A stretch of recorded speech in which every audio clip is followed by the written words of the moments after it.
Olá pessoal, sejam bem-vindos. Aqui quem fala é Daniel e nesta aula eu irei falar sobre o Render Cycles, dar uma introdução de como é seu funcionamento relacionado a nodes, configuração de materiais e tudo mais.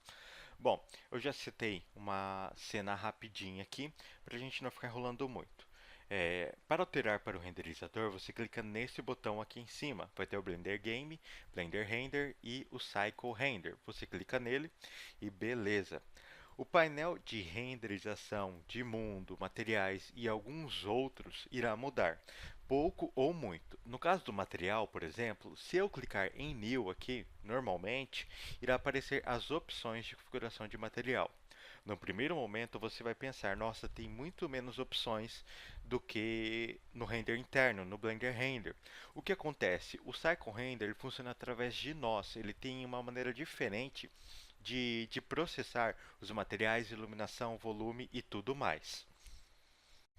Então, aqui ele mostra os nodes ativos aqui na superfície do modelo. Ele não mostra a coisa que não será utilizada.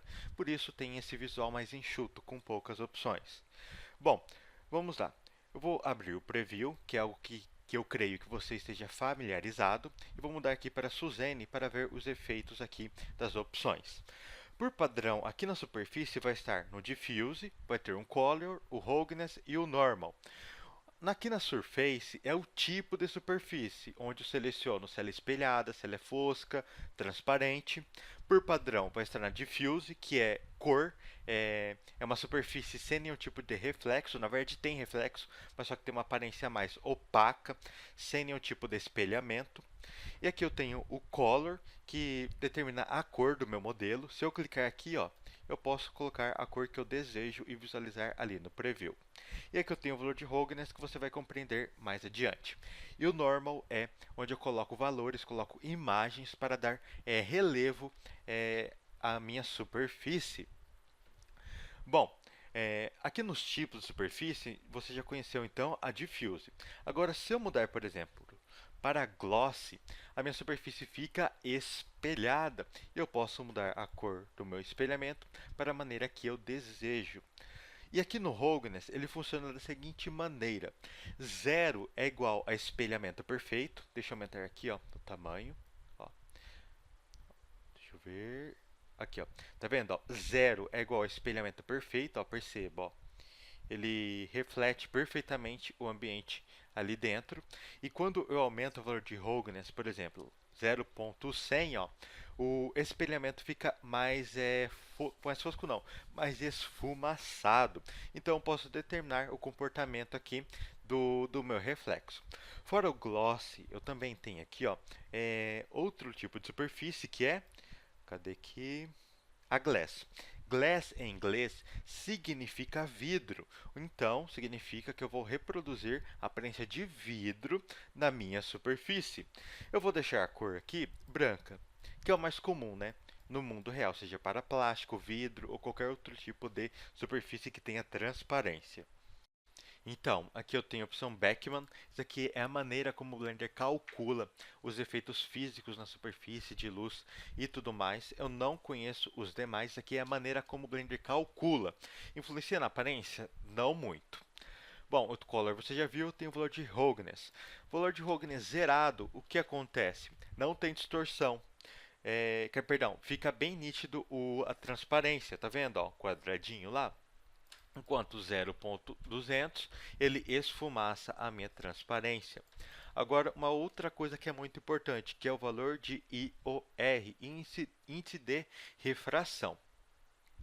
O que acontece? Ó, se eu deixar em 1, o meu objeto fica praticamente invisível. Por quê? Como funcionam objetos transparentes no mundo real? Imagine um copo ou uma garrafa que tem aí na sua casa. Você só consegue visualizar eles porque existe uma distorção da luz. A luz passa pela superfície, atravessa, distorce lá dentro e sai do outro lado. Essa distorção que ocorre dentro do objeto permite com que fique visível na sua visão. Então, quanto maior o valor de IOR, maior é a distorção da luz. Então, se você quiser deixar com aparência de plástico, você vai deixar o índice de IOR mais baixo, porque plástico tem índice mais baixo. Se você quiser uma aparência de vidro, você deixa o IR um pouquinho mais alto. Eu não vou entrar em tantos detalhes com relação a isso, porque cada objeto no mundo real, seja mel, seja acrílico, seja vidro, seja plástico, seja qualquer tipo de material, tem um índice de IOR. Mas, numas próximas aulas ou lá no blog, eu estarei falando mais sobre. E aqui eu tenho o normal que eu consigo colocar uma textura, colocar um relevo ali no vidro. Bom, agora que você já viu algumas superfícies, vamos ao principal diferencial aqui do Blender com relação aos Cycles. A praticidade de se visualizar aqui na 3D View o resultado do render antes de apertar F12 lá para processar tudo. Bom, eu vou na visão de câmera e vou apertar Ctrl B. O que o Ctrl B faz? Ó, aperto Ctrl B, vai aparecer um tracejado. Eu clico e arrasto. O que acontece? O Blender vai limitar a minha pré-visualização aqui nesta área. Se eu clicar aqui e mudar para o modo Rendered, o Blender vai pré-visualizar a minha superfície com base na configuração de material aqui. E se eu aperto Ctrl Alt B, eu tiro, Ctrl Alt B, ó, eu tiro a janela que limitava aonde iria pré-visualizar. Por que você tem que apertar Ctrl B para limitar o render? Porque imagina você está fazendo uma maquete, ela é gigante. Você quer visualizar apenas um pedaço para ver como ficou o material. Então você tem que ir lá, apertar Ctrl B para visualizar apenas a área que você deseja. Então vamos lá, aperto Ctrl B. Meu material é de vidro, né? Eu não quero vidro, eu quero do tipo, deixa eu ver, do tipo diffuse, padrão, tá? Peraí, por que está dessa cor? Está cinza? Porque nós não temos nenhum tipo de luz no nosso ambiente.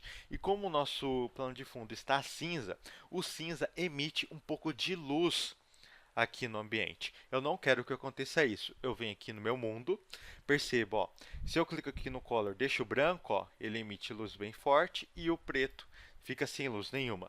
Mas Daniel, como eu vou visualizar o modelo? Eu clico aqui no plano, ó, botão direito, vou lá no material, clico em New. Vou tirar um material do tipo luz. E aqui na Surface, ó, eu clico aqui e coloco do tipo Emission. O que está acontecendo? Ó, o meu material, ó, apertar Ctrl B aqui, ó, agora emite luz. Ou seja, eu não preciso apertar Shift A e adicionar uma lâmpada para emitir luz aqui no meu ambiente. Eu posso fazer isso? Posso. Apertar Ctrl A e adicionar uma lamp, por exemplo, tipo Point. Ó. Eu vindo aqui no painel, ó, eu tenho várias opções também com relação à configuração de luz. Ó. Apertar o modo Rendered, ó. Olha lá, ó. Mas o que nos interessa aqui é a iluminação a partir dos planos. Coloco aqui luz. Eu vou recolher o preview, porque ele consome processamento. Quero visualizar apenas aqui, ó. E coloco aqui no tipo Emission. Olha lá, ó. Agora eu posso visualizar, ó, tudo em tempo real. Ó. Posso mexer aqui, ó. Deu para entender? Uma coisa interessante, ó. Tudo que acontece, perdão, tudo que você mexe aqui automaticamente será atualizado aqui. E uma coisa muito importante, no Blender nós conseguimos renderizar através da GPU ou da CPU. Como assim? Eu vou vir aqui no File e clicar nas preferências dos usuários. Eu vou vir aqui no System. Você vai encontrar uma área escrito Cycle Computer Device, dispositivo para os cycles calcular. Vai estar em None. None significa que o Blender está passando a tarefa de renderização para o processador. No caso, eu tenho um i5, mas eu também tenho uma GTX 960. O Blender vai passar a tarefa de renderização para a minha placa de vídeo. Placas de vídeos normalmente são muito mais rápidas do que processadores em geral. O único defeito é com relação à memória. Vamos supor que você faça uma maquete enorme, cheio de modelos. O processador é tranquilo, porque se coloca, sei lá, 32 GB de RAM no seu computador e o processador vai jogar todas essas árvores, toda a maquete na memória e vai processar. Placa de vídeo normalmente tem 4 GB de RAM. Eu digo as que têm preço acessível. Tem as mais caras, tem até com 12 GB. Mas que negócio, você não consegue fazer cenas muito gigantes em placas de vídeos com com preço acessível. No caso, eu tenho uma GTX 960 de 4 GB. Eu não consigo fazer um render gigante nela, só que eu consigo acelerar bastante o trabalho. Você vai perceber pelo seguinte, ó. Aqui no painel de render, eu tenho a opção Sampling. Como funciona o Blender Cycles? Através de refinamento. Se eu der zoom aqui, ó, você vai perceber que está granulado.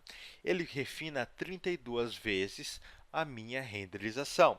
Se eu vir aqui no Sampling e aumentar aqui no Preview para 150, ó, ele vai começar a processar mais, ó. Tá vendo, ó? E vai refinando cada vez mais a minha renderização. Agora eu vou vir aqui no render, ó, está CPU. Se eu mudar para GPU, olha a velocidade, ó.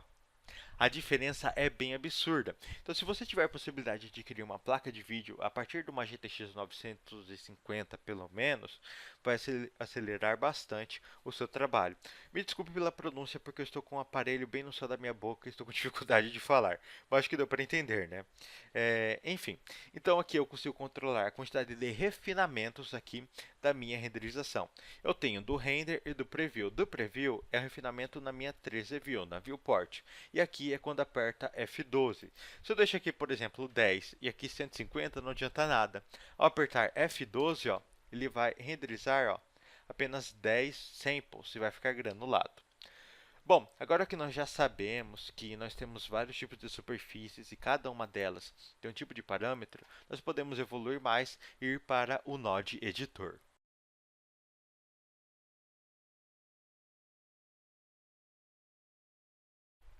Então, para se trabalhar com o Node Editor, o ideal é que você tenha um bom espaço para trabalhar com eles. A área de trabalho padrão, eu não acho legal para isso. Eu venho aqui e clico na de composição. Aqui agora eu tenho, ó, o meu Node Editor aqui aberto, com espaço bem grande para trabalhar com os nodes. Você pode trabalhar na padrão? Pode sim. Isso nada mais do que uma pré-definição da organização dos painéis. Você pode vir aqui, ó, e abrir o Node Editor também, caso você deseje, mas só que eu não gosto de ter um espaço pequeno para trabalhar com ele. Vem aqui no de composição e nós deparamos com uma 3D View, um mapa UV, que eu vou deixar 3D View aqui, ó. Enquanto eu manipulo os objetos aqui, eu consigo visualizar aqui no modo Rendered. E aqui eu tenho o painel de materiais e a timeline, normalmente alocados. Bom, no Node Editor nós temos o botão aqui, a área onde editamos texturas. Nós temos aqui a área de composição de cena, não tem nada nela, porque nós não ativamos o Node Editor para isso. E aqui nós temos o editor de nós dos materiais do Blender Cycles. Perceba que ao selecionar o plane, ele muda o node. E se eu selecionar aqui, por exemplo, a Suzanne, muda para outro node. E se eu selecionar a câmera, não aparece nada, porque não dá para trabalhar com o Node Editor com a câmera. Pelo menos de maneira padrão com Cycles. Então você já sabe que aqui é mostrado o que está selecionado. Mas, Daniel, e caso eu tenha mais de um material no mesmo objeto? Se você adicionar aqui, por exemplo, New, e mudar aqui para roxo, ó, perceba que não irá mudar a cor do meu material. Por quê? Só se eu aplicar, ó, colocar aqui no modo seleção de faces, ó, clico nesse botão, ó, para tirar a transparência. Por padrão, quando você abre uma 3D View nova, ele estará desativado, fica transparente, mas incomoda, né? Clica nele que irá ficar sem transparência. Bom, eu clico aqui no material e dou um assign, assim como acontece lá no renderizador interno, no Blender Render. Ah, mas Daniel, aqui na 3D View não está mudando de cor aqui o meu polígono que eu acabei de assimilar. Você vem aqui no Settings e você coloca no Viewport Color a cor que você deseja. Não precisa ser exatamente a cor que você colocou aqui. É apenas para você gerenciar de melhor maneira a superfície do objeto. Então você consegue visualizar aonde tem determinado material.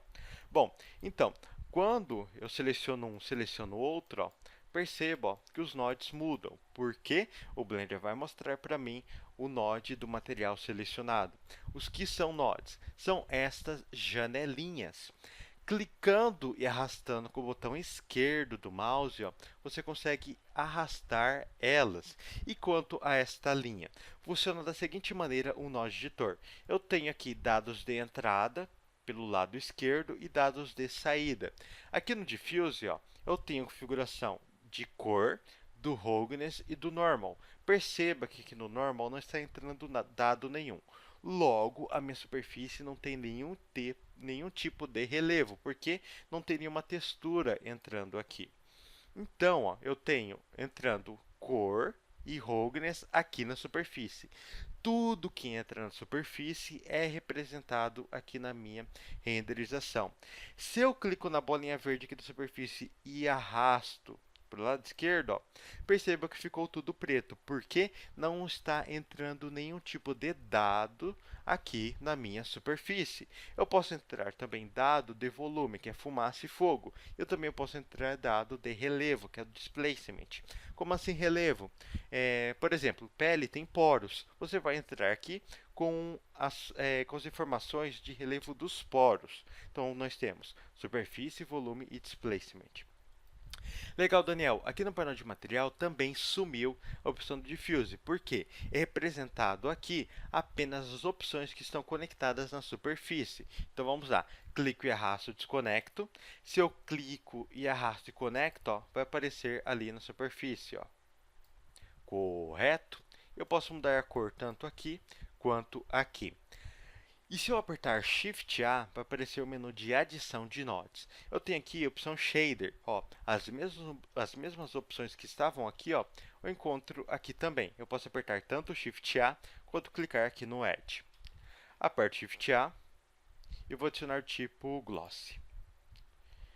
Ó, enquanto você não clica com o botão esquerdo ou aperta Enter, ó, ela vai ficar flutuante no seu mouse.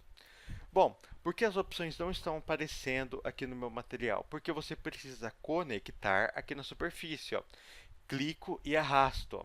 Perceba, ó, o Blender conectou as configurações de gloss na minha superfície. Ó. Eu posso alterar da maneira que eu desejo. Ó. Olha lá, deixar preto, deixar azul, da maneira que eu quero. Mas, Daniel, eu posso conectar dois nodes ao mesmo tempo? Sim, desde que você faça uma mixagem. Vou aumentar o roughness aqui, ó, e beleza. Ah, e uma coisa importante, ó. O que é shader? Shader é nada mais do que a aparência da superfície na renderização, ou no motor de jogo e tudo mais. Shader é igual a aparência. Tem aparência de vidro, tem aparência de metal, parece terra. Quando você fala que o shader está mal feito, significa que a aparência dele está mal feita. Então, shader é igual a aparência, falando de maneira bem simples. Bom, então como eu conecto duas superfícies ao mesmo tempo? Bom, nós temos aqui as aparências, nós temos aqui também ó, o Mix Shader. Clico e arrasto aqui. Nós temos uma entrada aqui e outra entrada aqui. Se eu conecto uma aqui, outra aqui, e dou a saída na superfície, ó, eu faço uma mixagem. E através do FAQ eu consigo controlar influência. Quanto mais próximo de 1000, vou deixar aqui rosa, tá? Maior a influência do segunda entrada, do segundo shader. Ó. E quanto mais próximo de 0, ó, maior a influência do primeiro shader, que está conectado na primeira entrada. Então, eu consigo fazer uma mixagem da maneira que eu desejo. Então, eu posso deixar, por exemplo, ó, o reflexo branco e deixar aqui ó, o meu objeto laranja. Ó, e deixar o FAQ bem no meio. Ó, tá vendo? Ó? Deixei com aparência de plástico, com uma aparência mais metalizada, mais plastificada. Deu para entender como funciona a mixagem? Você precisa de um node de mix. Mas, Daniel, como eu faço isso através aqui do painel de materiais e não no Node Editor? Você vem aqui, adiciona uma superfície do tipo Mix. Na primeira entrada, você coloca do tipo Diffuse. Olha lá. Ó. E na segunda entrada, ó, no Shader, você coloca do tipo Gloss. Então, tudo que você faz aqui na vertical, você consegue fazer aqui no Node também. Um é a representação do outro. Eu, pessoalmente, odeio manipular por aqui. Eu sempre faço pelo Node Editor. Legal, Daniel. Agora vamos trabalhar com um pouco mais de... avançar um pouco mais como funciona o Mix Shader. Vamos! O FAQ trabalha com tons de cinza. Como assim? FAQ 0 é igual a preto. FAQ 1000 é igual a branco. Significa que onde está branco é igual à segunda entrada e onde está preto é igual à primeira entrada. A numeração intermediária é igual a tons de cinza. Para exemplificar melhor, ó, eu vou adicionar aqui no input ó, do tipo RGB. Esse node funciona da seguinte maneira: você pode conectar ele na cor aqui, ó, e manipular diretamente aqui, ó. Deu para entender como ele funciona? Então, você pode pegar a saída da RGB, colocar tanto no color do gloss como no diffuse. Só que como o FAC trabalha com tons de cinza, ó, eu posso vir aqui no color, deixar aqui branco, ó. E o que eu faço? Ó?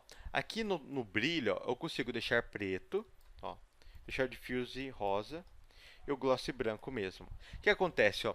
Quando está preto, significa que é igual à entrada 1. E quando está branco, é igual à entrada 2. Logo, os tons intermediários é a mixagem entre os dois shaders. Eu posso também, ó, adicionar um outro shader do tipo diffuse e deixar aqui, por exemplo, ó, azul. Ó. E eu consigo fazer uma mixagem, ó, de cores. Ó. Tá vendo? Vou deixar aqui verde para fazer uma mixagem mais interessante. Ó. Olha lá, ó, tá vendo? Ó? O tom intermediário é um verde mais forte. Ó. Aqui, ó, branco é igual a azul e preto igual a verde. E o tom intermediário, ó, ele deixa um verde mais aguado. Bom, legal. Agora que a gente sabe que o FAC trabalha com tons de cinza, eu posso trabalhar de uma maneira mais interessante com o Fresnel. O que, que o Fresnel faz? Onde é próximo da luz fica branco e onde está mais longe da luz é igual a preto. Logo, eu consigo dar uma aparência de gloss aonde está sendo iluminado, ou seja, mais metalizado. E onde está mais longe da luz, eu consigo dar a aparência do diffuse. Ó. Eu venho aqui, coloco no gloss. Pego o FAC e conecto aqui. Bom, o que está acontecendo? Vou deixar o roughness mais baixo. Ó, o Fresnel ele funciona assim: próximo da luz igual a branco, corresponde à segunda entrada, e onde está longe da luz fica preto ou tons de cinza. Depende do valor de Fresnel. Fresnel igual a 1 significa que está tudo preto. E 1.400, por exemplo, ó, ele divide um pouco próximo da luz mais branco e vai distanciando a luz, vai ficando cinza e vai ficando mais fosco. Perceba, ó, quando a gente coloca o Fresnel, ó, o reflexo fica muito mais interessante, ó, condiz muito mais com a realidade. Como assim? No mundo real, o que está próximo da luz, onde a luz está batendo diretamente, tem mais reflexo, o que está longe fica mais fosco. Sem o Fresnel, esse efeito não acontece, fica uniforme. Por isso que o reflexo não fica tão bonito assim. Bom, agora vamos ver com o que está acontecendo realmente no Fresnel. Vou pegar o valor de Fresnel, eu vou apertar Shift D aqui no Diffuse, ó, desconectar aqui e jogar aqui. Ó. Aí você já consegue visualizar como funciona a administração dos nodes. Né? Conecta o Fresnel aqui, lembre-se, ele solta tons de cinza e conecto aqui. Ó. O que está acontecendo? Ó? Aonde a luz está batendo, ó, perceba, ó, é branco. Ó. Se eu aumentar a força da luz também aqui ou aqui, ó, perceba que fica mais branco ainda. Se eu jogar lá aqui para frente, ó, olha lá, ó, ele deixa branco aonde ela está batendo. Então deu para entender como funciona o Fresnel? Eu consigo pegar esse valor, ó, aqui está preto, né? Logo vai ficar igual a primeira entrada, e onde está branco vai ficar igual a segunda. Então o Fresnel nos ajuda a trabalhar de maneira mais realista com os reflexos do nosso objeto. Então o Gloss aqui trabalha no reflexo, enquanto o Diffuse trabalha na cor. Agora vamos falar sobre textura. Você deve ter imaginado logo de cara que, como é possível adicionar um valor de entrada como RGB aqui no Color Diffuse, você deve imaginar qualquer tipo de cor pode entrar ali, né? Como uma textura. De fato, pode. Ah, e uma coisa importante, ó, o tipo de material influencia no tempo de renderização. Quanto mais reflexo, quanto mais transparência, mais tempo leva para processar. Bom, se eu posso adicionar aqui textura, como eu faço? A parte Shift A não é Input, não tem opção textura aqui, é na opção Texture. Aqui eu tenho ó, vários tipos de texturas. Se você conhece texturas procedurais que tem lá no Blender Render, você também encontra elas aqui. Se você clicar no Noise, ó, você consegue pegar a cor de saída do Noise e colocar aqui na entrada do Diffuse. Ó, e controlar ó, todos os parâmetros do Noise da maneira que você quiser. Então você pode trabalhar com Noise textura procedural aqui no Cycle Render também. Uma coisa interessante, ó, se você perceber, ó, as opções vão aumentando cada vez mais aqui no painel de materiais. Por isso, é bom você se adaptar ao Node Editor, porque aqui vira uma bagunça.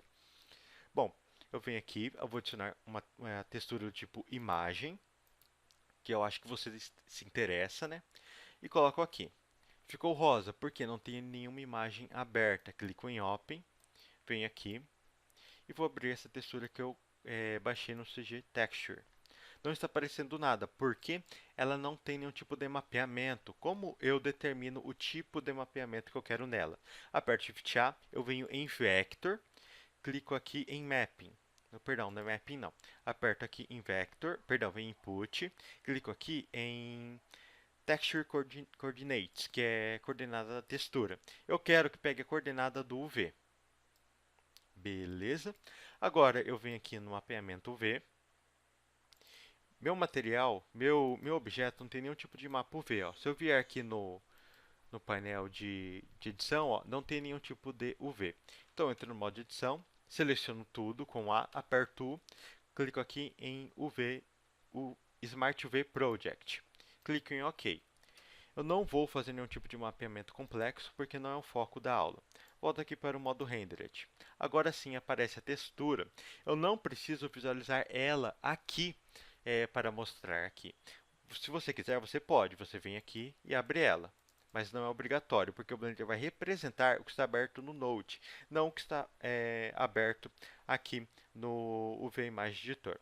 Agora eu vou apertar A aqui no UV Image Editor e vou aumentar. Ó.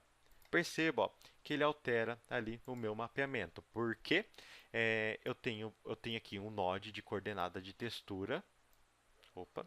Ah, o scroll da zoom in, zoom out, viu? Bom, eu tenho um node de coordenada de textura que está saindo o UV, entrando aqui no vector que está pedindo coordenada, processa a textura tem cor, né? A cor sai no diffuse, faz uma mixagem com o mix shader aqui, com o gloss, entra Fresnel e sai aqui na superfície esse objeto meio com uma aparência de plástico, com a textura de crackle, de coisa quebrada. Deu para entender como funciona o editor a partir daqui?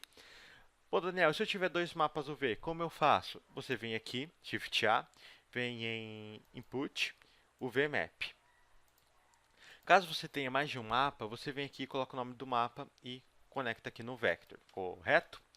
Você pode tanto colocar no Texture Coordinate, quando você vir aqui no VMap, conectar aqui. Ó. Basta você selecionar a textura que você deseja passar o mapeamento ali. Por padrão ele já considera o V, viu? Mas é sempre bom você colocar um node aqui. Legal, Daniel. Eu posso colocar aqui também no Gloss? Pode. Só que o que nos interessa aqui é na textura do diffuse mesmo, que vai representar a cor. Então, quando você estiver trabalhando com Cycle Render, você tem que pensar, você tem um node para cor e um node para reflexo, um node para transparência e tudo mais. O que for cor, textura, você entra no diffuse. Você pode entrar textura no gloss? Pode, mas só que é um outro tipo de tratamento que eu não vou abordar aqui nesta aula. Agora, vamos falar sobre o displacement. Bom, se eu conectar o color aqui no displacement, o que acontece? Ó? O Blender vai dar relevo na minha superfície. Se você perceber, ó, acabou matando o meu gloss. Por quê? A minha superfície ficou tão rugosa, com tantos relevos, que acabou eliminando o meu reflexo, por mais que ele esteja presente aqui na minha mixagem de nós. E o legal que você vai perceber aqui, ó, é que eu posso utilizar os nós, o mesmo node dando entrada em mais de um node. Por exemplo, ó, eu posso dar entrada aqui no diffuse e também dar entrada lá no displacement direto. Eu não preciso ter dois nodes para trabalhar ao mesmo tempo. Bom, legal. Mas eu quero controlar a quantidade de relevo que minha textura vai passar. Tem como? Tem sim. Apertando Shift A, eu tenho aqui no converter do tipo Math. O que o Math faz? Ó, eu tenho minha textura, ela é meio bege com as cavidades pretas, meio marrom. Eu vou conectar o Color aqui e conectar a saída aqui no Color. O que o Math faz? Ele converte a minha textura para branco. E se eu mudar aqui do Edge para Multiply, eu vou ter o seguinte aspecto na minha textura. Ele vai deixar meio acinzentada e preta. Quanto maior o valor de Value, mais branca ela fica. E quanto mais próximo de zero, mais preta, mais escura ela fica. O displacement funciona da seguinte maneira: aonde é preto fica com cavidade e onde é branco fica com relevo. Então eu consigo controlar através do Math o quanto de relevo a minha textura vai passar lá para o displacement. Então eu vou passar a cor normalmente aqui para o diffuse. E aqui minha textura entra no Math, do tipo Multiply, e entra aqui no Displacement. E assim, ó, eu consigo controlar o quanto de relevo tem na minha textura. Ó. Olha lá, perceba, ó, ficou bem de leve, ó, e meu reflexo começou a aparecer novamente. É a maneira correta de trabalhar com Displacement? Não é, porque o legal é você fazer uma edição em um editor externo, como GIMP, ou Photoshop, ou Affinity Designer, que é um programa novo aí, ele é bem baratinho, ele custa, e se você quiser utilizar um programa profissional, procura aí, Affinity Designer, Affinity Photo. Enfim, então essa é uma maneira meio que gambiarra, uma maneira prática de você trabalhar com displacement aqui no Blender. Eu consegui dar um relevo, mas ao mesmo tempo controlar a intensidade dele aqui através do Math. Bom, esse é o básico do Node Editor aqui no Blender, no Blender Cycles. Vamos fazer uma aplicação básica aqui de materiais, fazer alguns materiais de exemplo. Eu já tenho esse daqui, né? Beleza. Vou deixar ele aqui no cantinho. Aperto Shift D, vou jogar outro aqui. Eu vou excluir esse material aqui, ó, que eu não quero mais. Esse daqui também eu vou excluir aqui também. Eu vou utilizar como base o mesmo material, só que eu vou tirar algumas coisas dele. Eu vou clicar aqui no 2 para o material ser separado. Vou colocar material do tipo borracha. Como funciona a borracha? Borracha tem um reflexo, porém é esfumaçado. Levando em consideração o que eu ensinei aqui na aula, como funcionaria então? Eu vou tirar o displacement. Na verdade, o correto era ter displacement na borracha. Só que, como eu não preparei nenhum tipo de textura, vai na gambiarra mesmo. Vou deletar aqui a textura, porque não terá, tá? Vamos lá, vou deixar meio acinzentado. Deixar aqui no branco, ó. Branco total. Beleza. Deixar aqui meio acinzentado. E borracha, como que é? O reflexo não é esfumaçado, então venho aqui no Roughness e deixo 0.250. Olha lá, não ficou com uma aparência de borracha? Então, agora eu quero deixar com um material mais cromado. Como eu faço? Aperto Shift D. Vou separar meu material, ó. Separei, né? Metalizado. Metalizado é um tom branco, né? Deixar meio azulado. E o gloss aqui tem que ser com um reflexo mais definido. Mas, Daniel, peraí, o Fresnel não está atrapalhando, ó. Ele não está deixando com aquele espelhado perfeito que eu quero. Então você vem aqui e tira o Fresnel. Agora eu venho aqui, ó, e deixo o FAC mais próximo do gloss, ó. Lá tá vendo? Ó, ficou com uma aparência mais cromada. Para melhorar mais ainda a aparência dos materiais, eu vou vir aqui na lateral, visão lateral, apertar Shift A, adicionar um plane. Deixo aqui embaixo, aumento ele, entro aqui no modo de edição, Vertex, seleciono aqui, aperto E aqui, ó, E.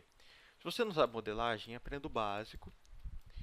Lá no meu canal tem um tutorial básico de como trabalhar com Blender, de introdução. Deixo aqui no modo Shade Smooth, ó. Aperto SX, volto para a visão de câmera. SX. Rendered. Ah lá, ó. Agora sim, ó, perceba, ó. Como estava refletindo o fundo, ficava com aquela aparência esquisita, né, ó. Não representava muito bem o material. Assim eu consigo ver a real aparência dele, ó. Até com Fresnel fica diferente, ó. Mas, Daniel, por que você tirou o Fresnel? Porque é bem complicado você dar aparência metalizada só com Fresnel. Na verdade, para você dar uma aparência mais complexa no material, você tem que trabalhar com materiais do tipo PBR, que eu não vou abordar nessa aula e será em um próximo vídeo, no próximo post. Bom, então aqui eu tenho material metalizado, com roughness bem baixo, com diffuse meio azulado. Aqui eu tenho uma aparência de borracha e aqui também eu tenho um material com textura. Então é isso, você pega os parâmetros, raciocina como deve ser organizado os nodes aqui no Blender Cycles. Agora vamos renderizar aqui. Bom, vou apertar Ctrl Alt B para tirar aqui a limitação, tá? Para na hora que a gente apertar F12 não fique renderizado apenas essa parte. Bom, você já sabe que isso aqui controla a resolução e aqui nós temos aqui o sampling que controla a quantidade de refinamentos do nosso render. Porque você tem que limitar a um ponto final. O Cycles é um renderizador do tipo Unbiased. Eu acho que é essa a pronúncia. Enfim, esse tipo de renderizador não é só o Cycles que é assim, tá? Ele renderiza, calcula luz, sombra e tudo mais infinitamente. Se você não der um ponto final para ele, ele não para. Então, se eu apertar F12 aqui, ó, ele vai refinar até 10. Ó. Perceba que fica bem granulado, porque não refinou o suficiente. Vou deixar aqui no render em 150. Eu acho que já é legal. O preview está 150, já está ok. Dá para visualizar aqui. E as outras opções nós veremos em outras aulas. O que nos interessa aqui agora também são os Light Paths. O que dá realismo a qualquer tipo de renderização é o rebatimento de luz. Como assim? Vamos supor que coloque sua mão sobre a mesa aí. O que acontece?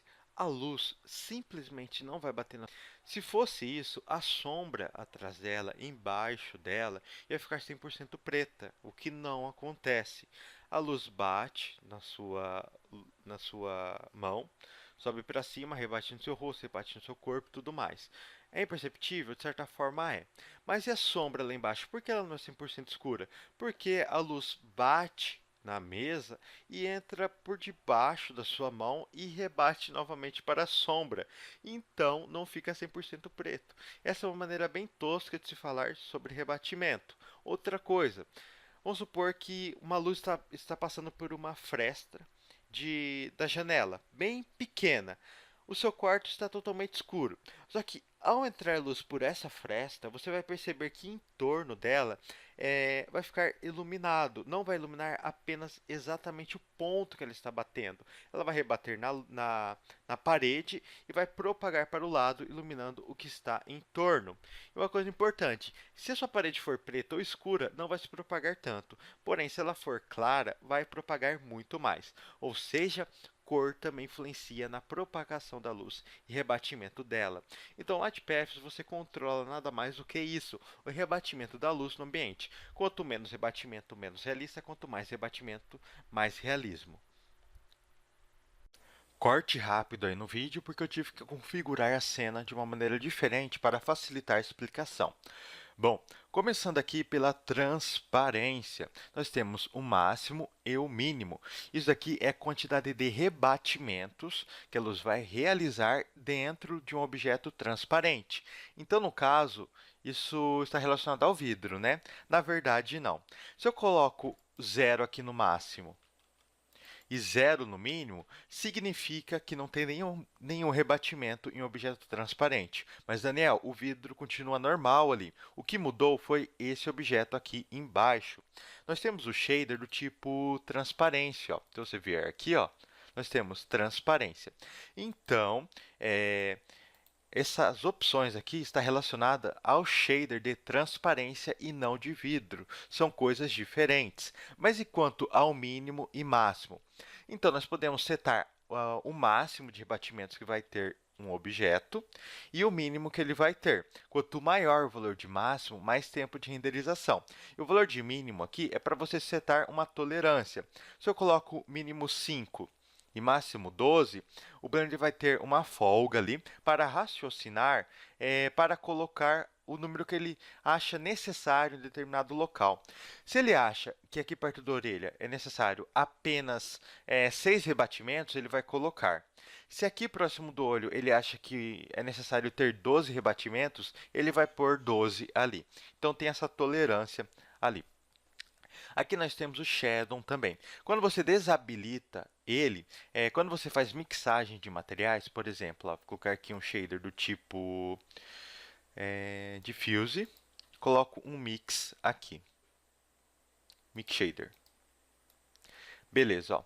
Quando eu desativo o Shadow, a sombra fica mais escura. Agora, quando eu habilito o Shadow, ele vai ter um cálculo a mais ali na minha sombra. Ele vai levar em consideração a transparência para poder gerar o cálculo, ou seja, fica mais realista. Ó. Então, eu posso controlar a transparência aqui, ó, através do FAQ de um determinado material. Bom, voltando aqui, vou deletar aqui e aqui. Agora, nós temos aqui o Reflective Caustic e o Refractive Caustic. Está percebendo aqui ó, que quando a luz bate, ele reflete aqui no meu material e vem para o chão? Se eu desabilito o Reflective Caustic, o que acontece? Ó, esse efeito some. Então, quando você aponta o espelho para o sol e aponta para a parede, isso é um efeito cáustico. Eu posso habilitar ou desabilitar aqui no Blender. Se você desabilitar qualquer uma dessas opções, o render fica mais rápido, porém fica menos realista. E quanto ao Refractive Caustic, ao desabilitar, ó, o efeito cáustico do vidro some. O que é o efeito cáustico de vidro? Quando a luz passa pelo objeto, ele pega a cor dele e na transparência do outro lado, ele vai transmitir essa cor. Isso acontece também no mundo real. Então, desabilitando as opções, fica mais rápido, porém, fica muito menos realista. E aqui eu tenho os rebatimentos de maneira geral aqui na minha cena. Se eu deixo 0 aqui e 0 aqui, vai ficar tudo preto, porque não tem nenhum tipo de rebatimento. Se você ver os objetos lá atrás, ó, você vai perceber ó, que o local onde não chega a luz fica totalmente preto, porque a luz não está rebatendo nem no chão e voltando para o objeto, ou seja, realismo praticamente zero. Então, vou colocar 12 aqui e 8 aqui, que eu já acho um valor bem legal. Ah, é uma coisa importante, ó, não adianta você deixar transparência com valor elevado aqui e deixar o bounce zerado. O bounce é rebatimento geral e aqui é exclusivamente da transparência. E aqui eu tenho a quantidade de rebatimentos que vai ter determinadas superfícies. Aqui no Diffuse, então, ele está 4. Se eu colocar 0, vamos ver o que acontece. Ó. Ficou preto aqui, né? Aqui também. Mas espera aí. Isso aqui não era para influenciar apenas superfícies do tipo Diffuse? Só que o que acontece? O chão aqui, ele é do tipo Diffuse também. Apesar de não ter nenhum material nele aplicado, o Blender automaticamente já dá um material para ele do tipo Diffuse cinza, apesar de não ter nada aqui. Então, por isso que não tem nenhum tipo de rebatimento aqui, porque eu zerei o Diffuse aqui nesse momento. Então, é rebatimentos nas superfícies sem reflexo. Eu tenho gloss. Se eu zerar aqui, logicamente vai ficar tudo preto aqui no material do tipo gloss. Vou deixar 4. E aqui eu tenho transmission. Transmission faz os cálculos relacionados à transparência, ao índice de refração, a distorção de luz num objeto. Então, se eu deixar zerado um transmission aqui, vai ficar totalmente preto. Então, quanto maior o valor de transmission, mais realista fica os nossos vidros, nossos plásticos e tudo mais.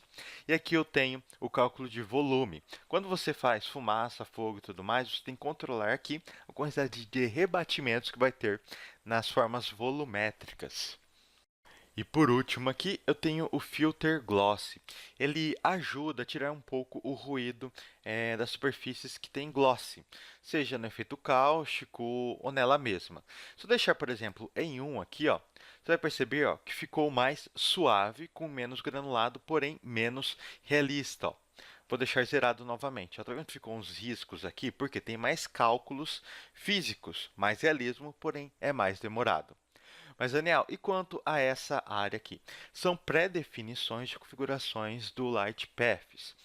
Por padrão, fica desta maneira. Mas se eu colocar aqui, ó, por exemplo, ó, Full Global Illumination, ele eleva a numeração, os valores lá em cima. Para quê? Para ficar mais realista a nossa cena. Eu, sinceramente, acho um valor absurdo que o Full Global Illumination coloca aqui. Não são todos os tipos de trabalhos que é necessário deixar valores tão altos assim. Por isso é legal você pegar aí o seu projeto e ficar brincando com os valores. Por exemplo, se você estiver fazendo um trabalho que tem aspecto cartoon, não tem necessidade de você deixar o transmission tão alto assim. Se você deixar 2, por exemplo, ó, você já consegue uma certa transparência. É 100% realista? Não é, mas para muitos casos isso já é o suficiente. E aqui eu também tenho o Direct Light. O Direct Light nada mais do que desabilita os efeitos cáusticos e também desabilita os rebatimentos da luz no diffuse. Ou seja, a luz vai estar sempre 100% preta, nunca vai estar com aquele efeito de iluminação global. Bom, esse é o básico de Light Paths. Básico não, é uma abordagem de como funciona os valores, mas ó, com relação à aplicação, eu não vou abordar nesse vídeo, porque cada cena demanda um trabalho específico. Então vamos lá, renderizar, colocar aqui 4, 4, ativo o cáustico e beleza. Vai ser nessa resolução mesmo a 50%, porque é só um teste. E aqui eu tenho a aba Performance. Quando aperto F12 para renderizar, opa, está renderizando apenas essa parte, né? Aperto Ctrl Alt B e coloco no modo Solid. Por quê? Se eu deixo aqui no modo Rendered, vai ficar processando aqui e aqui. E o render vai ser muito mais lento. Bom, aperto F12. Perceba que o Blender renderiza em blocos. Aqui nos tiles, eu configuro o tamanho desses blocos. Se eu coloco 16 por 16, ó, eles vão ficar muito menor. Qual que é a diferença? Quando você estiver renderizando por CPU, processador, você coloca 16 por 16. Se for GPU, você coloca 256 por 256. O Blender trabalha dessa maneira. CPU, blocos maiores ficam mais rápidos quando é GPU, e quando é CPU você coloca blocos menores, que vai renderizar muito mais rápido. Então, se você colocar 256 por 256 na CPU, vai demorar muito o seu render. Se você colocar 16 por 16 na GPU, também vai demorar bastante. 256 na GPU, 16 na CPU. Eu não sei explicar com detalhes o porquê de acontecer isso. O fato é que fica mais rápido quando você separa esses valores. Bom, agora eu vou apertar F12 para começar o processo de renderização. Então, eu tenho aqui a minha renderização, demorou mais ou menos 27 segundos. Se fosse CPU, ia demorar mais ou menos uns 2 ou 3 minutos. A diferença é gritante mesmo. Enfim, perceba que tem um pouco de granulado ainda na minha cena. Isso é normal, porque aqui no Samples eu deixei apenas 150, não é um valor tão elevado. Existem outros recursos para diminuir o granulado sem elevar o tempo de render, que é através do Clamp e do Denoising, que eu vou falar numa próxima aula, não vai ser nessa, tá? Então, quer tirar o granulado? Eleve o valor de sample aqui no render. Agora, apertando F3, ouvindo aqui em salvar imagem, ó, você consegue salvar a sua imagem onde você deseja. Vou colocar aqui render. Beleza, agora eu vou. Aqui eu tenho o meu render que eu posso utilizar onde eu quiser, Photoshop, GIMP, postar no Facebook da maneira que eu desejo. Ah, e uma coisa muito importante, quando você quiser sair daqui, você aperta ESC. Para mostrar novamente o render, você aperta F12, que não vai renderizar novamente. Ele aparece a renderização para você salvar novamente, caso você deseja. Bom, pessoal, esse é o básico do Blender Cycles. Espero que sirva para abrir sua cabeça com relação ao funcionamento dos nodes. Curta a Blender Total lá no Facebook e acompanhe o site da Blender Total. Bom, pessoal, até uma próxima aula.